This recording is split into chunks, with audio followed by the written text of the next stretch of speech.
The church was growing tremendously. More and more people were joining the community of believers, the church.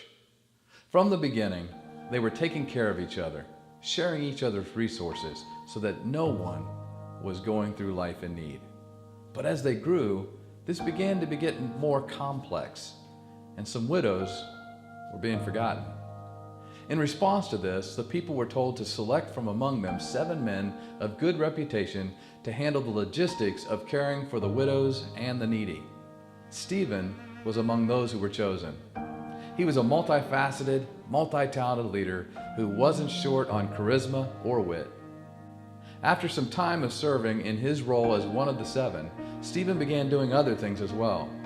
We're told that Stephen, full of grace and power, was performing great wonders and signs among the people, Acts 6:8. But it didn't take long for opposition to come Stephen's way.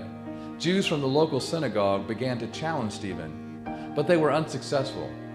They couldn't match his rhetorical power or wisdom. So when they realized they weren't going to be able to shut him up by simply debating him, they turned to other means. Stephen got them so upset that they convinced a group of people to say that Stephen was speaking against Moses and God. They then got the religious leaders stirred up with these accusations, and they arrested Stephen and brought him before the religious court, the Sanhedrin.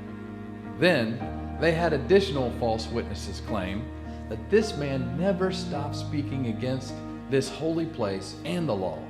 For we heard him say that this Jesus of Nazareth will destroy this place and change the customs that Moses handed down to us. Acts 6, verses 13 and 14. The room was tense. The accusations were laid out. It was now time for Stephen to answer a question from the high priest. Are these things true? And with that question, Stephen seized his opportunity and went headlong into a hard-hitting sermon.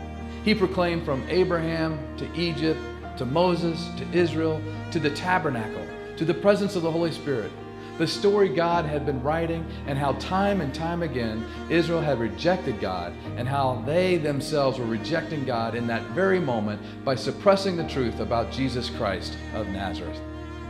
They were furious. As they charged at him, Stephen looked up toward the sky and saw Jesus standing at the right hand of the Father. And then they seized him. They dragged him out of the city gates. The dirt and the rocks from the ground scraped away at his skin, but they didn't care. They weren't kicking him out of the city. They were bringing him out for target practice. They took off their outer garments off so they weren't hindered in their throwing motion, and they laid them at the feet of a man named Saul. And they stood him up and hurled stone after stone after stone at his body.